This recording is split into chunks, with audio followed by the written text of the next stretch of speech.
You want to put mayonnaise on your hot dog? Oh, okay. Be my guest. Whoa. What the heck was that? Is that Cassie and Rita? Not funny. Dear Tim and Moby, can you tell me about Amelia Earhart from Angela? Thanks for the question, but next time, as a child, she loved climbing trees, collecting bugs, and hunting rats with a rifle. She was known for her fearlessness. After taking a brief airplane trip as a young woman, she decided that flying was her destiny. She bought a bright yellow biplane and started taking lessons. In 1922, Earhart flew to a height of 14,000 feet, setting a world record for female pilots. And a year later, she became only the 16th woman in the world to get her pilot's license. I'm glad you asked, Moby. Amelia Earhart lived during what's called the golden age of aviation. Aircraft technology was improving fast, new records were constantly being set. But flying wasn't like it is today.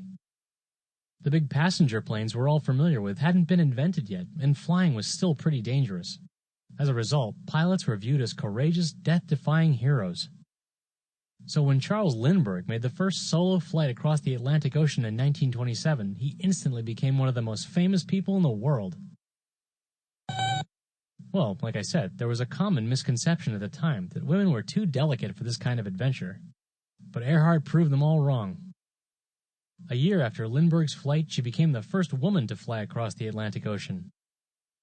Although she was only a passenger, she was given a ticker tape parade and a reception at the White House when she returned to America.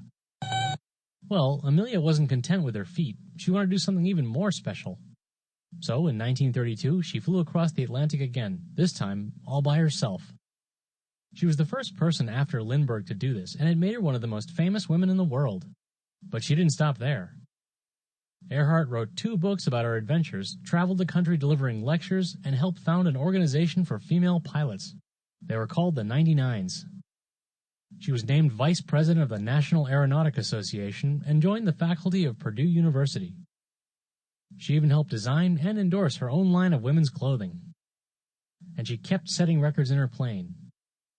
She became the first woman to make a round-trip solo flight across the United States, the first person to fly solo from Hawaii to California, the first person to fly solo from Mexico City to the East Coast.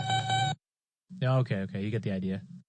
Anyway, in 1937, Earhart embarked on her most daring mission yet. She decided to fly around the entire globe along the equator. Unfortunately, she didn't make it. On July 2nd, after she'd already gone 3/4 of the way around, her plane disappeared over the Pacific Ocean. Well, the U.S. Navy and Coast Guard spent weeks looking for any sign of her plane, but they couldn't find a thing. No one knows for sure what happened to her, but most people believe she ran out of fuel, crashed, and died. Still, Amelia Earhart will always be remembered for being a true pioneer.